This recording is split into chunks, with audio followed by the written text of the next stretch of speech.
Vale, pues ahora os ponemos un vídeo de un grupo que vino de Inglaterra, de Londres concretamente, que se llama Nail Beater. Tocaron el día anterior en el 12 aniversario de La Jungla y al día siguiente tocaban aquí en este concierto en los Bloques Fantasma con los grupos Escroto de Rata y Belgrado, que por cierto Belgrado es un grupo nuevo aquí de Barcelona, que llegaste tarde, que siempre he querido a verlos por A o por B, no he podido aún verlos. Por J pero por bueno, B, por J por B. os dejamos con este grupo que es un trío de Londres, que por cierto son dos brasileños y un italiano, de donde no hay nadie, pero bueno, os dejamos con el tema Wasted.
Bueno, y ahora os presentamos un grupo mítico de California que nos vino a visitar el 11 de diciembre.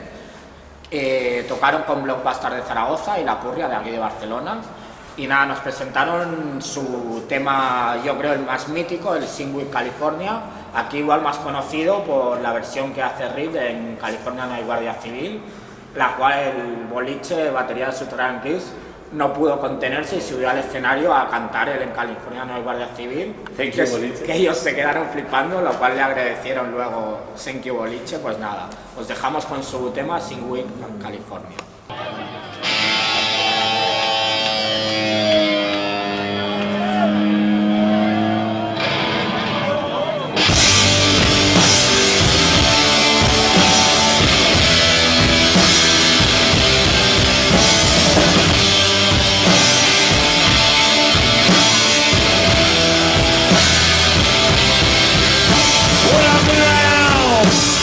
Country, and I met a lot of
Not bad, not bad.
Y ahora seguimos pues con un temazo de los Holy Buttons llamado Skin Hate 24 horas Snipes, bueno pues extraído del concierto que tocaron junto con los Dream Hunters ahí en el MOOC el pasado 7 de enero y bueno pues nada, pues dentro vídeo.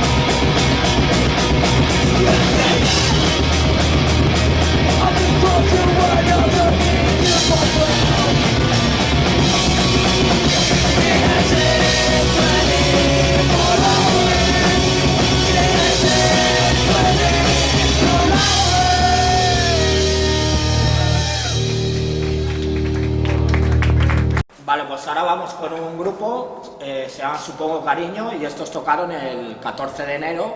Fuimos después del concierto de Campanilla, nos pasamos por el Hijos de Caín, que había otro concierto, y vimos a este grupo que tocaba con la banda del Nervio, Y bueno, en este grupo comentar que hay peña de grupos tan míticos como Último Resorte, GRB, también está tocando gente de Lodi Social, Petacetas, bueno, gente de Juego Sucio, bueno pues... Unos curtidos en la materia. Sí, sí, ya son gente con tablas, ¿no? Y os dejamos con el tema que a mí fue el tema que me pareció más punky, el que más me gustó, de hecho. Que casualmente estabas ahí para grabarlo, ¿no? Sí, que se llama No Importa.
Vale, pues aquí os presentamos algunas novedades, por ejemplo este LP recopilatorio que ha salido de los Código Neurótico, incluye en CD con todo lo que el mismo LP en CD, o sea te dan 2x1 y es un recopilatorio de La Barra del Bar, Humillación, Tortura y Muerte y Colores de Guerra. Lo ha sacado Black Set Records. Yo igual he hecho un poco de menos algún tema de la maqueta, pero bueno, es bastante recomendable. Bueno, y está en la distri por 12 euros. ¿Y qué más tenemos? Bueno, pues tenemos, pues por ejemplo, este CD de los Rocaína, que bueno, que nos acaba de llegar ahora mismo, bueno, pues vamos, recién de hace unos pocos días.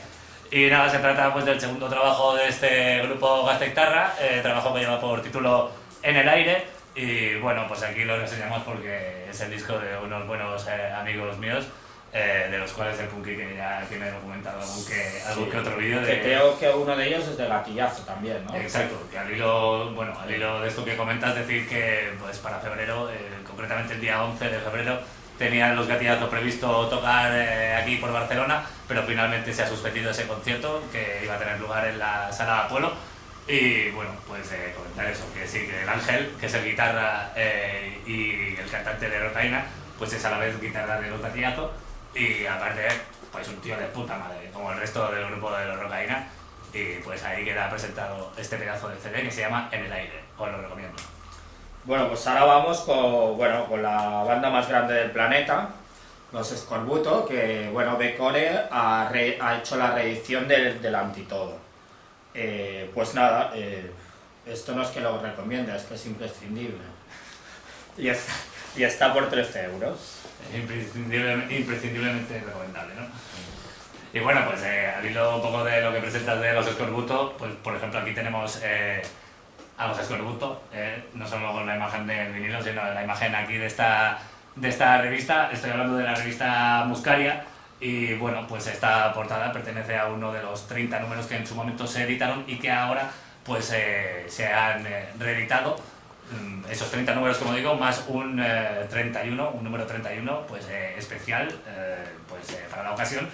Y la verdad es que esto supone pues un documento, supongo que para la gente que vivió esa época, pues una oportunidad de rememorar y de revivir a través de los artículos, de las fotos, de las reseñas, de toda la cantidad de información que llevan estas publicaciones. Y para la gente que no lo vivimos, pues como decía, un auténtico documento pues para ver cómo se las gastaban y lo que se cocía ahí por aquella época, ya que es una revista que se estuvo editando bimensualmente desde el año 80 hasta el 87, si no me equivoco, por lo cual, bueno, ya os podéis imaginar pues la de grupos que salen aquí, vamos, no hay grupo que se les escape, ¿no? Bueno, era una revista que se editaba desde el País Vasco y, bueno, o sea, en fin, un mogollón de grupos, todos los grupos, habidos y por haber.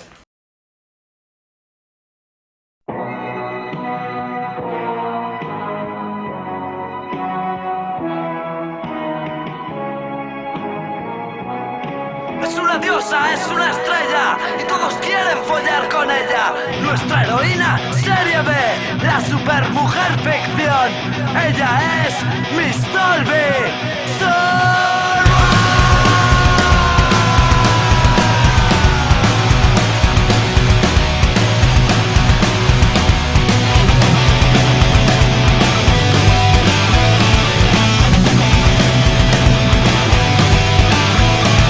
Vine en una cápsula espacial cuando se apagó mi estrella. No encontraba el cielo y encontré una nube de algodón, tan hipnótica, tan idílica.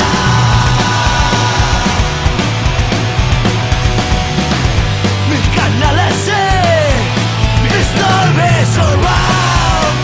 Yo seré tus ojos entre la ficción, guapos y famosos, sexo y luego amor. La primera vez que la enchufé puse todas las cadenas. Creo recordar que fue después cuando floreció el amor. Tan romántica, tan solícita.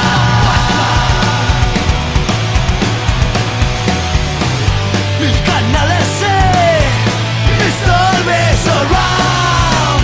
Yo seré tus ojos entre la ficción, guapos y famosos, sexo y luego amor.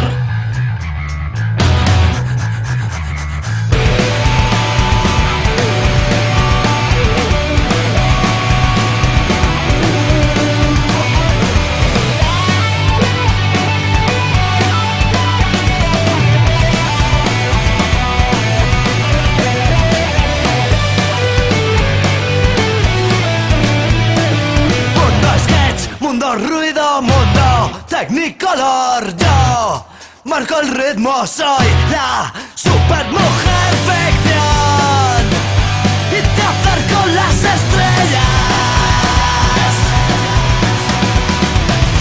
antes de dormir a tu habitación. Yo seré tus ojos entre la ficción, guapos y famosos. ¿Qué esperas?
Bueno, pues seguimos con otro LP, esta vez de los Scooper, la banda de punk barcelonesa. Y bueno, esto lo edita Grita o Muere Records, que bueno, que lo lleva lo lleva uno de los Scooper, que aparte tocan 1000 grupos más. Y bueno, también muy recomendable. Y nada, sí, los que hayáis escuchado lo anterior de Scooper, bueno, yo aquí veo un bastante cambio musicalmente, pero bueno, ya eso cada uno ya lo verá. Y está por 9 euros. Y bueno, pues para concluir un poco esta sección de novedades, y recordando que no sé si lo había dicho, que igual se me había ido la olla, pero que la publicación está llevada por título Muscaria. Bueno, pues continuando y ya acabando pues un poco con el tema de la lectura, os damos paso con una entrevista que hemos realizado al autor del libro, sin duda, pues podríamos llamar algo así como uno de los bestsellers, porque vamos, ha sido pues, o sea, número 1 en ventas, espectacular, y estoy hablando de Que Pagui Pujol, Lo ha escrito el Johnny Destroyer. Y bueno, la verdad es que es un libraco de puta madre, bueno, en el que documenta pues a través de estas cerca de 200 páginas, pues bueno, ya se puede ver, ¿no? Con mogollón de instantáneas, mogollón de recortes, bueno, la verdad que bastante bien maquetado, pues bueno, todo lo que aconteció y todo lo que supuso pues el punk aquí en la Barcelona de los 80. Así que bueno, pues recomendándoos muy encarecidamente la lectura de este libro, el Que Pagui Pujol. Os dejamos con la entrevista que hemos realizado a Johnny. Y al que no le guste leer, pues hay 1000 fotos para ver. Bueno, pues vamos a hacer la presentación del libro Que Pagui Pujol, que lo ha escrito el Johnny Destroyer, un viejo conocido nuestro. Y nada, que explica un poco la historia. ¿No me lo has llamado viejo? Un viejo joven conocido nuestro. Y que explica la historia, pues nada, de la Barcelona punk del 81 al 91, que bueno, que algunos hemos vivido y ahora, bueno, pues explícanos un poco el libro de qué va esto. Bueno, el libro, como bien has dicho, es una crónica punk de la Barcelona de los 80 y pretende ser, pues desde mi punto de vista, son mis memorias juveniles, no pretende ser el libro en mayúsculas sobre la historia del punk de los 80 ni de la Barcelona de los 80, sino que es eso, son mis memorias, una necesidad, dijéramos, visceral de escribir sobre esa juventud, pero intentando ampliarlo a que tenga una documentación suficientemente interesante como para que haya gente que le pueda parecer importante leerlo. Claro, que no solo sean rollo las vivencias y las anécdotas de cualquier punk que transito por los 80, sino precisamente, como dices, ¿no? Darle esa relación que pueda suscitar algo de interés, ¿no? Exacto, que se vea un poco cómo pasó el tiempo y desde mi punto de vista, desde mis vivencias personales, pero intentando abrirlas a un punto de vista quizá un poco más colectivo pero en principio sí que lo que se explica son hechos en los cuales yo participé, que yo viví de cerca. Quiero decir que no está todo lo que pasó en esa década, pero sí lo que está en el libro pasó. Como decías que era un arranque así, pues, visceral desde las entrañas, bueno, todo se desarrolló muy rápido, ¿no? Recuerdo haberte escuchado en alguna de las Sí, fue muy presentaciones. rápido porque pasamos de empezar por unas ganas de hacer música que inicialmente era lo único, lo exclusivo que nos hizo sentirnos punks, era la cuestión musical, unida a la imagen agresiva, ¿no?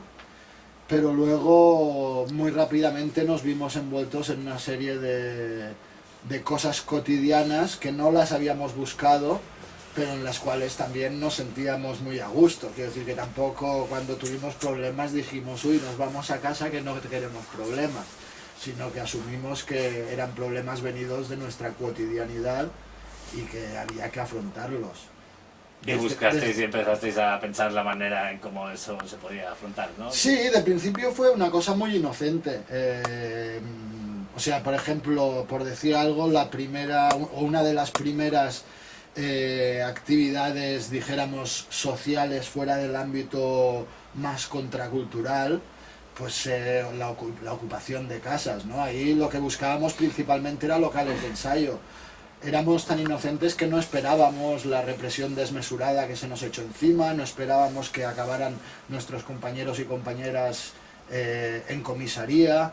A la segunda ocupación ya se pasó de la comisaría a la cárcel y poco a poco íbamos subiendo peldaños de la escalera social, dijéramos. Sí, o sea, nunca mejor dicho, fuisteis aprendiendo un poco A sobre hostias. a hostias y sobre la A marcha. hostias, Sí, porque en sí. esa época, Fuimos o sea, aprendiendo sobre la marcha y a hostias. claro, el punk era muy nuevo, no se conocía prácticamente, entonces casi ser punk era delito ya solo por ser punk, ¿no? Al principio, o sea, yo siempre digo, no sé, me preguntan que qué diferencias veo entre aquella sociedad y la de ahora, bueno, son diferencias 50.000, pero en cuanto a lo que es punk, si me preguntan dónde veo ahora el punk y tal, o sea, lo que está muy claro es que entonces era mucho más divertido, por lo menos para nosotros, con toda nuestra provocación. Nos lo pasábamos muy bien provocando en la calle, era divertido cuando salíamos con pantalones rotos o imperdibles o pelos de colores y la gente te gritaba y te insultaba.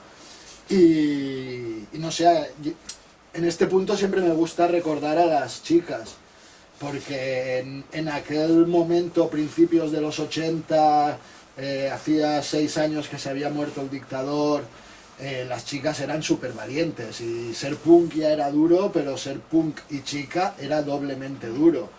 Y las chicas punks de aquellos momentos eran personas súper duras, súper fuertes y que tenían muy claro que tenían que romper con todos los esquemas en los cuales vivíamos. Abundaban mucho ahora que hablas de completamente. Al principio no, lo que dijéramos que se hacían notar mucho, las veías, porque realmente es lo que digo, estaban siempre en primera línea. Hay unos cuantos casos, no sé, me viene a la memoria el concierto de Vallirana, en aquellos años había muy pocos conciertos. ¿De dónde eran desechables? ¿Puede ser? Sí, exacto. Entonces en el verano del 82 se montó, aprovechando las fiestas de Vallirana, los desechables montaron un festival. En principio era un festival punk, que bueno, luego también se sumaron los Sprays, que era un grupo del ámbito mod, dijéramos, pero porque ensayaban en los mismos locales que desechables, pero si no me equivoco actuaban Cangrena, Attack, Último Resorte, Desechables y Sprays. Y bueno, se lió una bronca terrible porque unos maromos del pueblo, de lo que actualmente la juventud llama quillos, o sea, choricillos, pues empezaron a meterse con una de las chicas del público por su imagen y por su ropa rota y por sus pinchos y todo esto. Y ella sola, pues dijéramos que encaró la situación y se lió a hostias ella contra todos. Aquello al final acabó en batalla campal. El concierto, creo que actuaron 3 grupos, los Sprays no actuaron, me parece que hubo alguno más que no pudo actuar, pero al final, o sea, quedó en el recuerdo de todos porque el público que había asistido desde Barcelona, los punkis y las punkis, tuvieron que salir por patas del pueblo perseguidos por tropas ingentes de garrulos y llegando al pueblo de al lado donde poder esperar el primer autobús que saliera, ¿no? O para encontrarte al conductor garrulo, ¿no? Y en esa época, o sea, sí, quizá no había tantos centros sociales, pero así bares Había había, ninguno. había bares, o sea, por ejemplo, tú crees que por ejemplo el Café Voltaire fue una cosa importante ya que... Sí, pero el Café Voltaire fue mucho después. Y o sea, el Café Voltaire fue importantísimo. Fue el local que más marcó a toda la generación y que más importancia tuvo en todo el desarrollo tanto contracultural como social del movimiento punk en Barcelona. Pero hay que tener en cuenta que el Café Voltaire a duras penas duró 10 meses. Cuando por todas las actividades que en él se desarrollaron y todo lo que de allí salió, parecería que hubiera estado 3 o 4 años es que vigente. ahí es donde yo quería hacer un inciso y precisamente es lo que me sorprendió de cuando estuve en la Rimaya, en una de las presentaciones que hiciste, que me daba la sensación, y sobre todo leyendo el libro y oyendo, también me sonaba, ¿no?, de oídas lo del Café Voltaire y movidas del estilo, pues que pues para nada se me pasaba por la cabeza que hubiese sido algo de 10 meses de duración, ¿sabes? Sí. Y sin embargo, Pero pues todo lo fueron- relatas con una intensidad. Lo que pasa es que fueron, o sea, es aquello de abrir un local cuando las estrellas se han puesto en línea, toca abrir un local que ha de ser el centro neurálgico de muchas cosas que quedarán en la memoria de toda la gente por la que allí ha pasado durante mucho tiempo.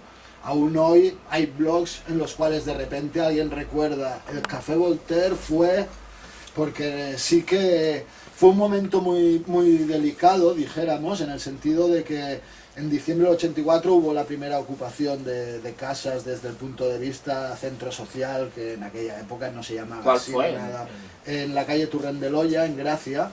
Entonces todavía estábamos con los anglicismos en cuanto al tema de ocupación, o sea, el colectivo barcelonés de ocupación se llamaba Colectivo Squad Barcelona. En diciembre del 84 hubo la primera, entre febrero y marzo del 85 hubo la segunda, que acabó con ocupantes en la cárcel, lo que provocó que el colectivo se deshiciera, y entonces en octubre del 85 se inaugura el Voltaire. Y es ese momento donde ya habíamos intentado tener un local propio, no se había conseguido, estábamos un poco cansados de los bares como concepto de bar donde consumir, etcétera, etcétera, aunque habían bares a los cuales nos gustaba mucho acudir, pero quiero decir, ya teníamos Sí, por ejemplo un los poco... guarros, ¿no? Ahí en la plaza. Bueno, dijéramos que a los guarros acudíamos porque era barato, estaba muy cerca del Celeste, luego ya cuando se abrió el Café Voltaire... Pero queréis tener estaba algo al propio lado. donde poder Exacto, desarrollar. no, y lo digo porque los guarros, si tenía este nombre es porque era muy guarro realmente, entonces tampoco es que fuera agradable. Lo que sí que era un sitio que iba muy mucho con nuestra filosofía vital. Decía la mitología de la... Habían dos bares, uno al lado del otro. Entonces la mitología de la época decía que los dos propietarios eran hermanos. Entonces uno era el facha, porque el señor tenía sus imágenes de José Antonio y no recuerdo si de Franco o de algún tipejo más de estos. Y el de al lado, que como digo la mitología decía que eran hermanos, era el señor José. Por eso a los guarros se le llamaba, que realmente se llamaba Castañeira al bar, pero se le llamaba, depende de cada peña le ponía un nombre. Había el que le llamaba el Joserdo, de José Cerdo, había el que llamaba los cerdos directamente, otros le decían los guarros. Quiero decir que era un bar que tenía muchos nombres diferentes, pero claro, entre ir y luego al lado del Celeste mismo había el Rodri, pero el Rodri dijéramos que era un poquito más caro, era gente también que nos trataba muy bien, pero ya era otro rollo un poco más de bocadillos muy bien hechos, un poco... Entonces la cosa estaba entre ir al Facha o al Castañeira. Si se llamaba los cerdos, los guarros o el joserdo, es porque tenía cabezas de cerdo colgadas en la pared, reales.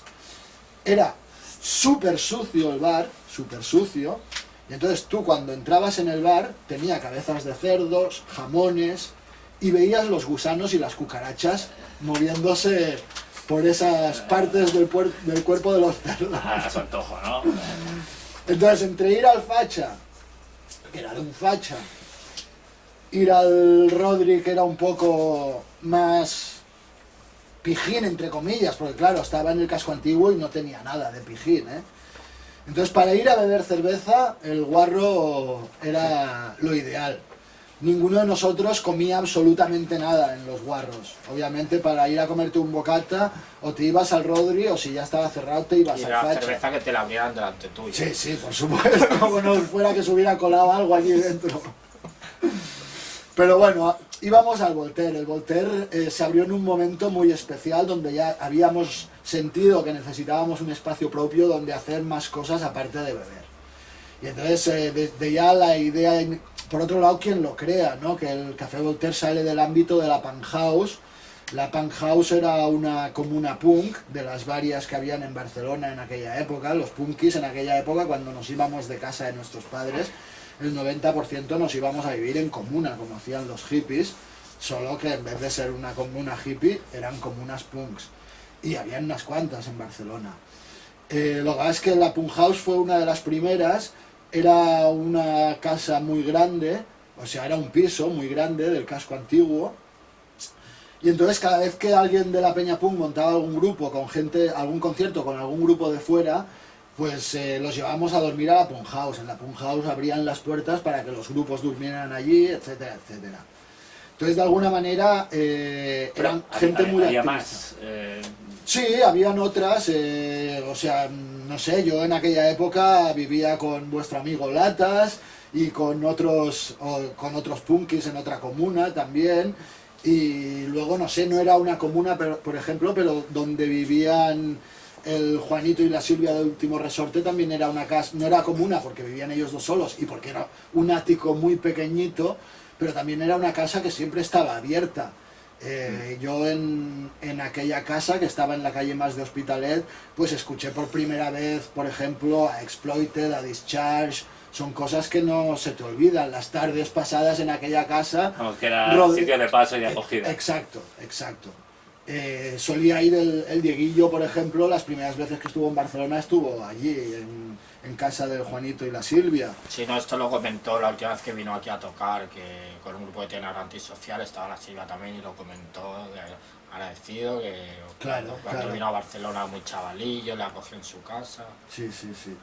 Entonces, la gente de del ámbito este de la Punk House, la gente de la Punk House era gente muy activa. Había un sector que hacían ropa, había que hacían muñequeras y, bueno, estaban todos ahí liados con sus proyectos más o menos autogestionarios, ¿no? En aquella época casi ninguno de nosotros tenía trabajo fijo ni nada por el estilo. Entonces había mucho trabajo de temporada, había gente de la Punk House que se iba a hacer la fruta al sur de Francia, por ejemplo, cosa que ahora queda muy lejos, ¿no? Mentalmente ya incluso, decir, hacer la fruta al sur de Francia. O sea, ahora aquí pues la fruta la hacen los inmigrantes, ¿no? En aquella época pues los punkis inmigraban para ganarse la vida también una temporada.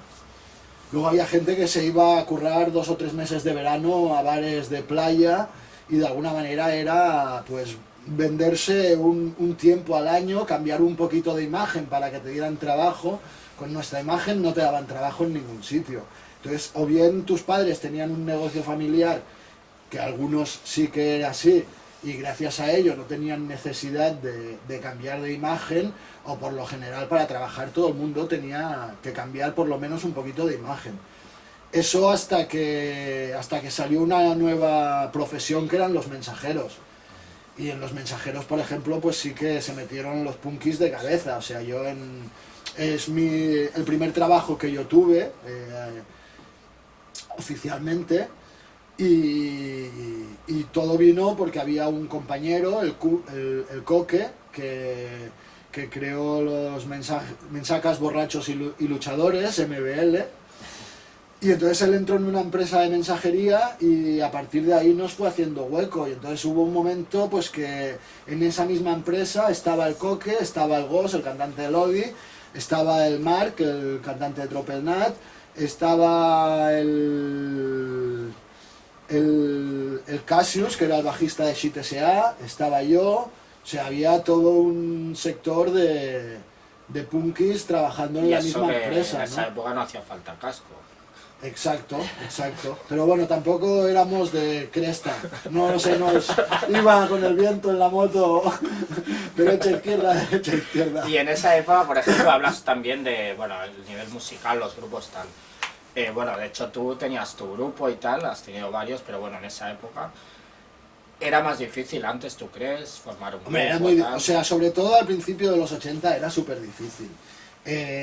Nadie tenía, o sea, conseguir una guitarra o un ampli era muy caro, no había tiendas de música apenas, y todo lo que venía de fuera, excepto aquí que había una casa que hacían amplificadores, los CMB, que la C no me acuerdo de qué era, pero MB era de Musical Barcelona y ellos hacían amplificadores.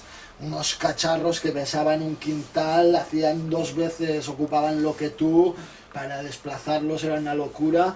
A esto hay que añadir que casi nadie tenía coche, por ejemplo, entonces los bolos los íbamos a hacer en tren la mayoría de las veces.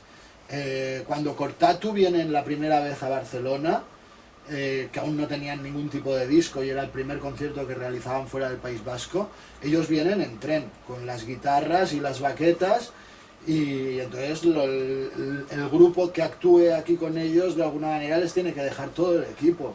Pero incluso para ir a hacer recuerdo un concierto de Antidogmatics en el Prat, pues que fueron en tren y luego tenían que esperar a la mañana siguiente a que saliera el primer tren, teniendo en cuenta que tampoco había un servicio público de transportes como el que hay ahora, muy asiduo, dijéramos, ¿no? O sea, era una odisea.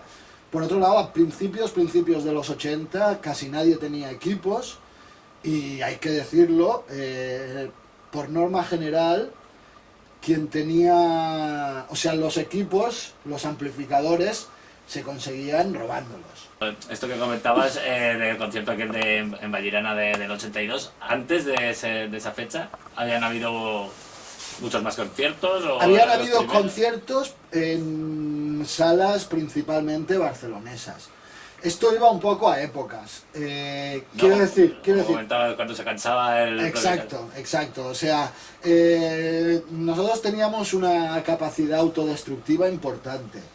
Era nuestra manera de decir que no nos gustaba la sociedad en la cual vivíamos, la sociedad que nos habían dejado nuestros padres, y entonces pues de ahí viene toda la parafernalia, dijéramos, de los imperdibles, de hacerte tatuajes con cuchillas de afeitar, etcétera, etcétera. Era una realidad. Y entonces había la necesidad de sacarlo todo de una manera agresiva y provocadora. Entonces de ahí viene la historia del pogo. El pogo no era otra cosa que darse hostias mientras sonaba la música, era lo que la música nos transmitía en aquel momento. Entonces, de repente había una sala que montaba conciertos de rock, un barecito, un pub, algo así, y que alguien del grupo, o sea, del círculo punk, quiero decir, del grupo de amigos, alguien un poco espabilado lo convencía para que nos dejara montar un concierto. Hola, somos de la asociación de amigos de... Entonces, pues igual esto duraba, si teníamos suerte, un mes. 3 o 4 conciertos. Pero a la que aparecía... Y esos conciertos igual no tocaban todos, ¿no? Los que estaban en el... No, y a la que aparecía nuestra capacidad autodestructiva, el pogo, el romper mesas, sillas, robar micrófonos... Pues entonces el propietario nos ponía de patitas en la calle. Entonces en el 81, por ejemplo, hubieron varios conciertos en una sala de la calle Galileo en Sants, que se llamaba Década. Después hubo un festival en el Ateneu Sant Boià, en Sant Boi, que lo montaron los Últimos Resorte, con Último Resorte, Clinic Humanoids, creo, y un grupo de Madrid que eran Zoquillos. Luego hubo un par de noches en el Magic hubo varios conciertos también, creo que de Cibelius, hubo un par de noches de Último Resorte con Attack. Entonces ya apareció el Garaje, que era un local de ensayo en Hospitalet, donde también había una salita, y ahí sí que hubo unos meses de actuaciones continuadas, y eso es el único espacio de esa época que no se acabó porque el dueño nos echara, porque ahí sí que el dueño... estaba a gusto, dijéramos, con nuestra actividad. Eso se acabó por la policía, o sea, una mítica tarde, actuación de Attack, la policía rodeó todo el local se llamaba El Garaje, de hecho se estaba grabando el concierto y a mitad de la grabación se para el concierto, sube creo que el que era el propietario, Carlos Mira, al escenario, dice, a ver, la policía está fuera, nosotros hemos cerrado la puerta por dentro para que no puedan entrar, tranquilos, el concierto continúa, pero no sabemos cuándo podremos salir. Y entonces esa fue la última actuación que hubo en El Garaje, por ejemplo, ya la policía... ¿Y eso está registrado? O sea, eso estaba en la grabación de Attack, no sé si sale en el disco recopilatorio este que salió Becore, pero es de esa, la grabación del disco es de esa actuación. Retomando el hilo de lo del Café Voltaire, también, aparte de pues para iniciativas, ¿no? Más colectivas, que fuesen más allá de lo que sería reunirse en un bar, sirvió también pues de modo de autoempleo para cierta gente. Claro, la gente que lo montó... Parejándolo con lo que decías antes de los mensajeros, ¿no? Sí, sí, sí, o sea, la gente que lo montó, claro, yo no sé, o sea, tampoco quiero, no, o sea, seguro que no se hicieron ricos con eso, pero imagino que esos meses pudieron ir tirando, o sea, el Café Voltaire en los fines de semana se ponía a tope, y realmente una de las cosas destacables es que sí que fue nexo de unión entre mucha gente que hasta ese momento no se había acercado al movimiento punk, porque, bueno, porque una cosa era el Fantástico, que era un antiguo bar de putas al lado de la calle Scudillers, y otra cosa era el café, o sea, el ambiente que se respiraba era muy diferente a nivel creativo, por ejemplo, ¿no? Entonces, en el Café Voltaire se reunía ya mucha gente diferente. Gente, o sea, desde lo que nosotros en aquella época decíamos hippies, ¿no? Gente del movimiento antimilitarista, gente incluso de los grupúsculos trotskistas y pues movimiento comunista revolucionario, Liga Comunista. Bueno, por allí pasaba mucha gente. Lo que pasa es que era un espacio que desprendía punk por todas las paredes, ¿no? Hombre, y cuando hablabas también un poco de los hechos represivos con los que os encontrasteis, ¿no? Después de las primeras ocupaciones y de otros diversos sucesos, bueno, en ese sentido, ¿cómo buscasteis apoyos? Porque no eran los primeros puntos, supongo que en ese sentido un poco... La primera vez nosotros no, yo creo, podríamos decir que la primera vez nosotros no buscamos apoyos, sino que los apoyos nos buscaron a nosotros, lo cual es de agradecer, fue mucho de agradecer en aquel momento, y de alguna manera fue lo que ya nos acabó de marcar, ¿no? O sea, nosotros a principios de los 80 éramos capaces de llevar una A de Anarquía a la derecha y una Cruz Gamada a la izquierda, o viceversa, pero en cambio todos teníamos, o casi todos, por desgracia, teníamos muy claro que no teníamos nada que ver con el fascismo ni con el nacionalsocialismo, y en cambio lo otro, lo de la anarquía, nos parecía mucho más atractivo, aún sin saber bien qué significaba, ¿no? Entonces, cuando realizamos la primera ocupación, dura 3 horas, a todos los que estamos en la calle nos dan de hostias, y a los que están dentro de la casa se los llevan detenidos a comisaría. Yo ahí siempre explico la anécdota de imagen de la gente, ¿no? O sea, fuera de la casa nos quedamos, por un lado, los más jóvenes, que tenemos 15, 16, como mucho 17 años, y aparece toda una serie de gente, que si nosotros éramos punkis, aparecen pues con pelos largos más que el Mickey, con Jamás. barbas y bigote más largos que el Mickey. Hombre, es que me ha afeitado. Lo que nosotros veíamos como hippies, ¿no? Y estábamos un poco, estos hippies, ¿qué hacen aquí con nosotros, no? Y entonces cuando viene la policía y nos empiezan a dar de hostia, resulta que esos hippies pues empiezan a cruzar contenedores, a cruzar coches.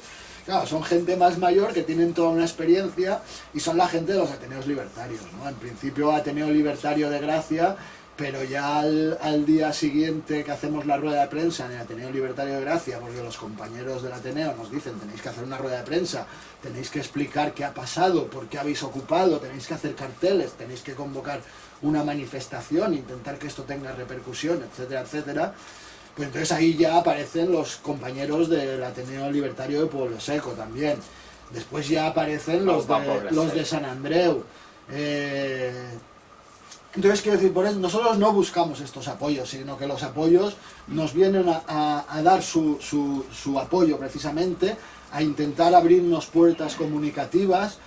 Es sintomático que en esa primera ocupación, pues quien se solidariza con nosotros eran las 2 CNTs que había en aquel entonces, lo que ahora es CNT y CGT, y todos los Ateneos Libertarios, ¿no? Entonces nosotros ya de manera natural vamos viendo con quién estamos, quiénes son nuestros compañeros, y y hasta hoy en día, ¿no? Que seguimos un poco con los mismos grupos de apoyo. Estás humano. Y una cosa para empezar a ir acabando, que sabes que en televisión el tiempo es oro. ¿Me vais a pagar la entrevista? No sé, ahora que ya llevan tiempo el libro en la calle, ¿qué nivel de acogida ha tenido? Las críticas si son buenas, ha habido críticas malas, más o menos, explícanos un poco. Siempre he escrito, pero claro, una cosa es escribir fanzines punkis con faltas de ortografía en los 80, con 14, 15, 16 años. Luego he seguido colaborando con algunos medios de comunicación, principalmente musicales. Hubo una temporada que estuve haciendo una columna sobre cultura, incultura, contracultura, anticultura en el Cataluña de CGT, pero nunca me había puesto a escribir algo tan largo, dijéramos, ¿no? Y menos a hacerlo público e intentar moverlo, puesto que sí que ya que me decidí a intentar sacar el libro, pues dije que intentaría defenderlo y promoverlo para que la gente supiera que existía. Hay una cosa clara, y es que no había ningún libro sobre lo que Pagui Pujol explica, ¿no? Y eso es importante. Ser el primero de alguna manera ayuda. Pienso que es un trabajo digno. Sí. Pienso que está bastante conseguido. Ahí hay que felicitar al Manolín de La Ciutat Invisible por todo el tema de maquetación y diseño. Es muy fuerte hacer un libro donde no hay dos páginas iguales. Pocos libros tienen tanto valor. Yo siempre digo que es un fanzine de 200 páginas. Y no lo digo de forma peyorativa, sino como algo positivo, sí, ¿no? En principio, que mis compañeros de batallitas lo acogieran bien, yo lo daba bastante por hecho, aunque tenía mis reticencias, puesto que hay muchas fotos y hablo de muchas cosas, y siempre te puedes encontrar con alguien que diga, hostia, te has metido donde no te llamaban, ¿quién te ha dado permiso para hablar de mí en público o para sacar esta foto? O sea, ya no esta foto, ¿no? Pero de momento no me he encontrado a nadie que a este nivel se quejara. Sí que ha habido alguna queja del tipo, hostia, eres un cabrón, no queríamos hacer historia y ahora somos historia porque ya un libro queda. Esto sí que ha habido alguna crítica a ese nivel, de que, bueno, hay gente que creía que no se tendría que haber hecho un libro sobre esto, que nunca se tendría que hacer un libro sobre esto.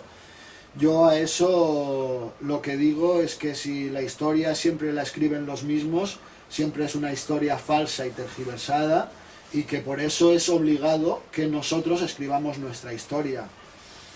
Claro, es como dejar constancia, ¿no? de lo que uno ha vivido. Bueno, y dejar constancia de que esto fue así para nosotros y no de otra manera.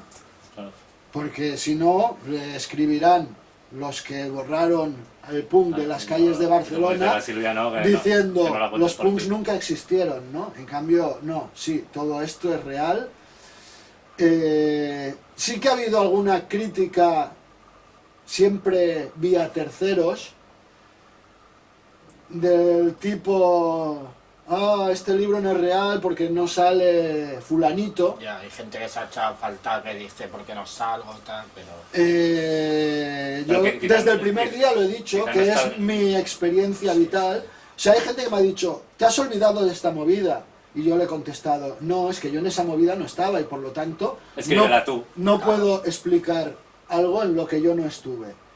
Por otro lado, han pasado 30 años, yo he intentado acordarme del máximo posible de cosas. O sea, hay unas notas aclaratorias al principio del libro que lo dicen. O sea, no está todo lo que pasó, pero todo lo que está en el libro pasó. Por otro lado, es mi visión, lo que ha dicho el Miki ahora. O sea, yo estoy seguro que... No, yo siempre digo, éramos de los punquitos, a nosotros nos llamaban, quiero decir, a los de mi quinta, nos llamaban los punquitos, porque éramos muy críos. Por desgracia, de los de la quinta anterior, de los que tenían 7, 8, 10 años más que nosotros, quedan muy pocos. ¿Por qué? Nosotros fuimos los primeros en oponernos y luchar contra la heroína, por ejemplo. Pero los de las quintas anteriores... Quien más, quien menos, todo el mundo pasó por el mal rollo de la heroína y eso ha ido haciendo que muchos se fueran quedando por el camino, ya entonces, o con el paso de los años, por las enfermedades. Por supuesto, si alguno de estos que...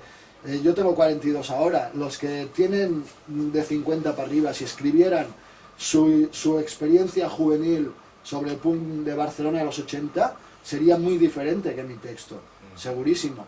Por eso también se llama Que Pagui Pujol, porque ya de principio intenta marcar desde qué punto de vista está escrito. Está escrito desde el punto de vista de un seguidor de Lodi. Lodi eran, yo creo, el grupo más militante, más activista. Entonces está escrito desde este punto de vista punk activista, ¿no? La generación anterior no eran tan activistas porque el punk fue evolucionando y hasta el 85 fue una cosa y a partir del 85 fue otra. Y bueno, esta edición, por ejemplo, está en catalán, no sé, creo que la vas a hacer en castellano ahora, sí. Otra edición, no sé, ¿crees que va a tener la misma acogida fuera de Cataluña y tal? Bueno, no va a ser tan directo, pero desde el momento en que un libro en catalán se está vendiendo en Zaragoza y en Madrid... Te iba a preguntar si se ha movido y se ha vendido. O sea, fuera. por lo menos hay 2 puntos de venta en Zaragoza y 2 puntos de venta en Madrid, siendo en catalán ya es lo que me faltaba, dijéramos, no me lo habría esperado nunca. Entonces yo creo que un interés sí que tiene. Barcelona fue un punto importante para el desarrollo de la movida punk a nivel del Estado. Habían 3 focos, Madrid, País Vasco y Barcelona. En el País Vasco de alguna manera estaban bastante más puteados, por decir de alguna manera.